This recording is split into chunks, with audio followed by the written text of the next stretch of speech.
the sound of my voice. Move by the light, make a choice. Listen to my voice. I got something to say. This is your Resolve to Read daily reading. It's March 25th, and we're reading from the book of Judges. In those days, Israel had no king. Now, a Levite who lived in a remote area in the hill country of Ephraim took a concubine from Bethlehem in Judah. But she was unfaithful to him. She left him and went back to her father's house in Bethlehem, Judah.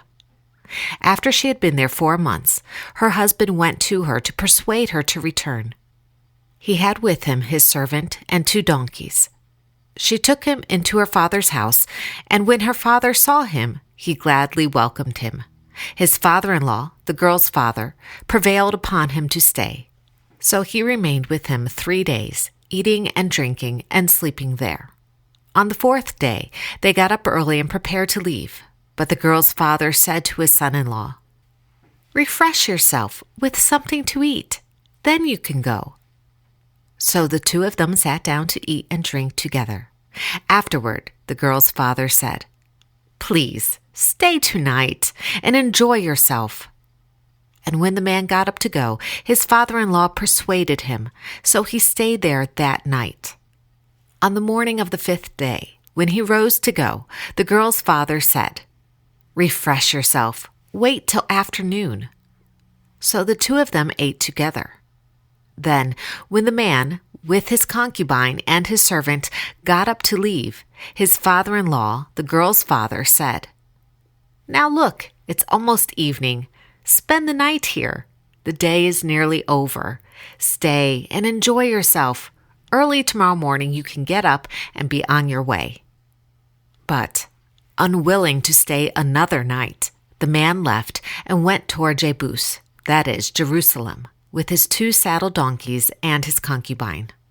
When they were near Jebus and the day was almost gone, the servant said to his master, "Come, let's stop at this city of the Jebusites and spend the night." His master replied, "No, we won't go into an alien city whose people are not Israelites. We will go on to Gibeah." He added, "Come, let's try to reach Gibeah or Ramah and spend the night in one of those places." So they went on, and the sun set as they neared Gibeah in Benjamin.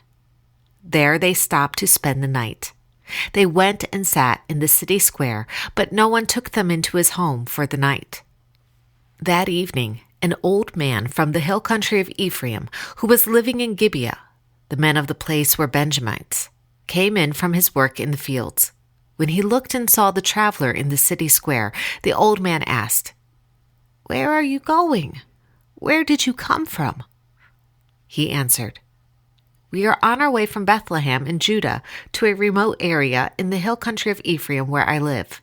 I have been to Bethlehem in Judah, and now I am going to the house of Yahuwah. No one has taken me into his house.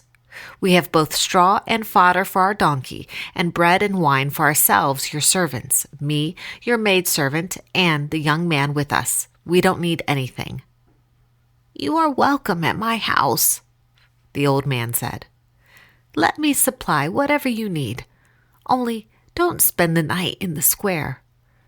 So he took him into his house and fed his donkeys. After they had washed their feet, they had something to eat and drink. While they were there enjoying themselves, some of the wicked men of the city surrounded the home. Pounding on the door, they shouted to the old man who owned the house, "Bring out the man who came into your house so we can have sex with him." The owner of the house went outside and said to them, "No, my friends, don't be so vile. Since this man is my guest, don't do this disgraceful thing. Look, here is my virgin daughter and his concubine. I will bring them out to you now, and you can use them and do to them whatever you wish. But to this man, don't do such a disgraceful thing." But the men would not listen to him. So the man took his concubine and sent her outside to them, and they raped her and abused her throughout the night, and at dawn they let her go. At daybreak, the woman went back to the house where her master was staying, fell down at the door, and lay there until daylight.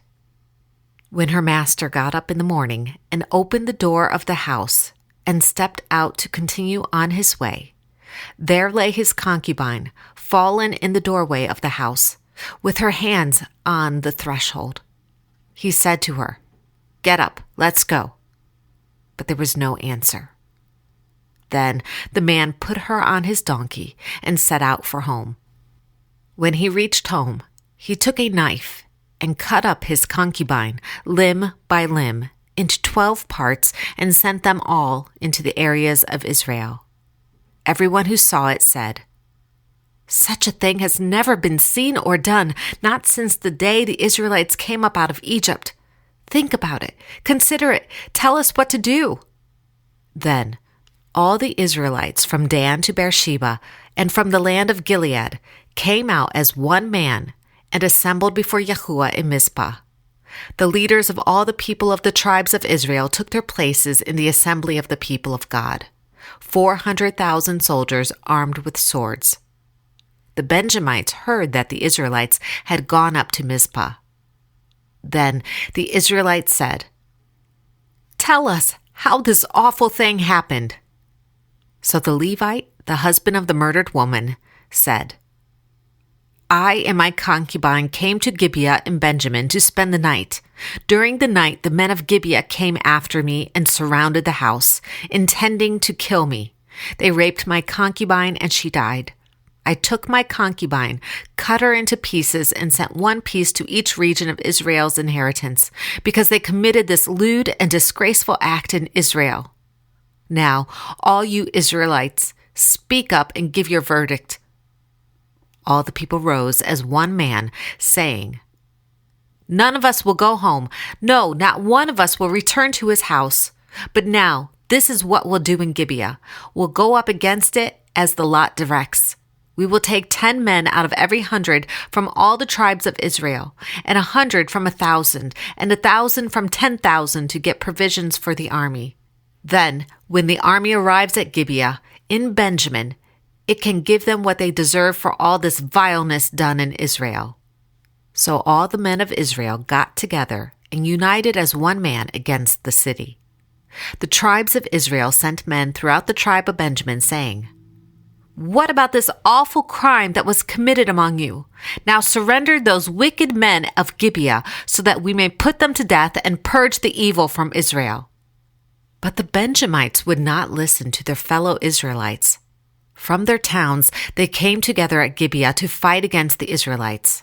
At once, the Benjamites mobilized 26,000 swordsmen from their towns, in addition to 700 chosen men from those living in Gibeah. Among all these soldiers, there were 700 chosen men who were left-handed, each of whom could sling a stone at a hair and not miss. Israel, apart from Benjamin, mustered 400,000 swordsmen, all of them fighting men. The Israelites went up to Bethel and inquired of God. They said, "Who of us should go first to fight against the Benjamites?" Yahuwah replied, "Judah shall go first." The next morning, the Israelites got up and pitched camp near Gibeah. The men of Israel went out to fight the Benjamites and took up battle positions against them at Gibeah. The Benjamites came out of Gibeah and cut down 22,000 Israelites on the battlefield that day. But the men of Israel encouraged one another and again took up their positions where they had stationed themselves on the first day. The Israelites went up and wept before Yahuwah until evening, and they inquired of Yahuwah. They said, "Shall we go again to battle against the Benjamites, our brothers?" Yahuwah answered, "Go up against them." Then the Israelites drew near to Benjamin the second day. This time, when the Benjamites came out from Gibeah to oppose them, they cut down another 18,000 Israelites, all of them armed with swords. Then the Israelites, all the people, went up to Bethel, and there they sat weeping before Yahuwah. They fasted that day until evening and presented burnt offerings and fellowship offerings to Yahuwah. And the Israelites inquired of Yahuwah. In those days, the ark of the covenant of God was there, with Phinehas son of Eleazar, the son of Aaron, ministering before it. They asked, "Shall we go up again to battle with Benjamin, our brother, or not?" Yahuwah responded, "Go, for tomorrow I will give them into your hands." Then Israel set an ambush around Gibeah. They went up against the Benjamites on the third day and took up positions against Gibeah as they had done before. The Benjamites came out to meet them and were drawn away from the city. They began to inflict casualties on the Israelites as before, so that about 30 men fell in the open field and on the roads, the one leading to Bethel and the other to Gibeah.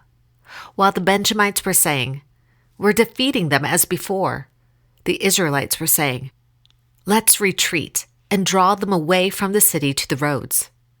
All the men of Israel moved from their places and took up positions at Baal Tamar, and the Israelites' ambush charged out of its place on the west of Gibeah.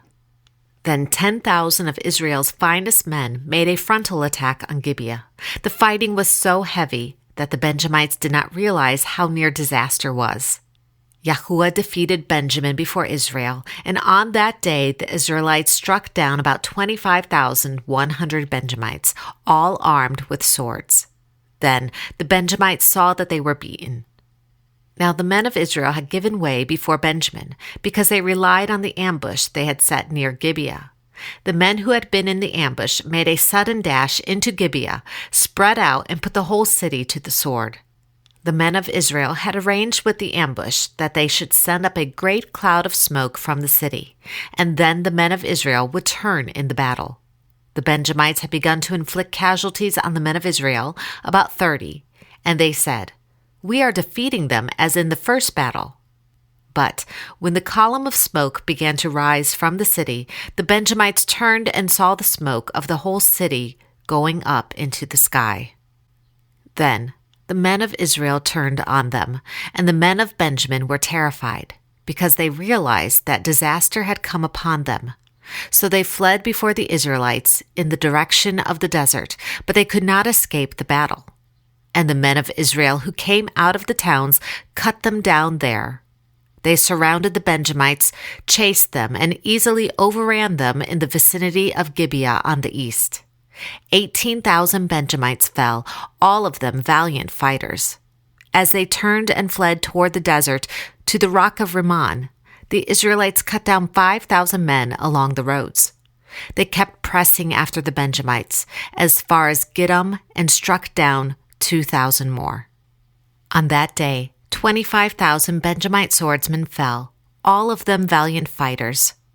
But 600 men turned and fled into the desert to the rock of Rimmon, where they stayed 4 months. The men of Israel went back to Benjamin and put all the towns to the sword, including the animals and everything else they found. All the towns they came across, they set on fire. The men of Israel had taken an oath at Mizpah. "Not one of us will give his daughter in marriage to a Benjamite." The people went to Bethel, where they sat before God until evening, raising their voices and weeping bitterly. "O Yahuwah, the God of Israel," they cried, "why has this happened to Israel? Why should one tribe be missing from Israel today?" Early the next day, the people built an altar and presented burnt offerings and fellowship offerings. Then the Israelites asked, "Who from all the tribes of Israel has failed to assemble before Yahuwah?"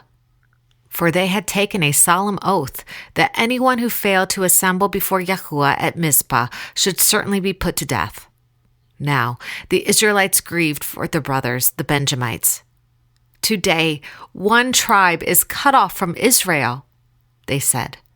"How can we provide wives for those who are left, since we have taken an oath by Yahuwah not to give them any of our daughters in marriage?"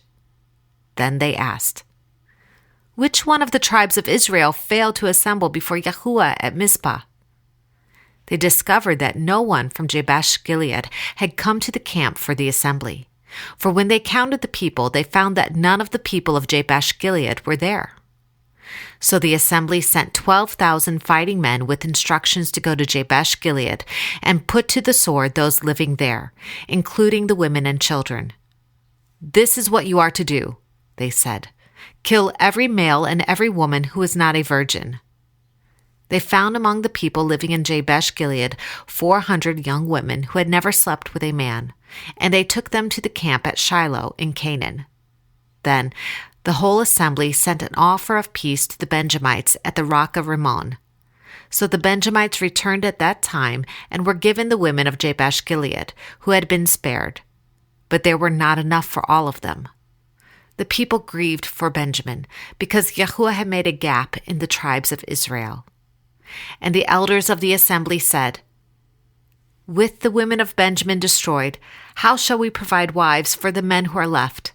The Benjamite survivors must have heirs," they said, "so that a tribe of Israel would not be wiped out. We can't give them our daughters as wives, since we Israelites have taken this oath. Cursed be anyone who gives a wife to a Benjamite."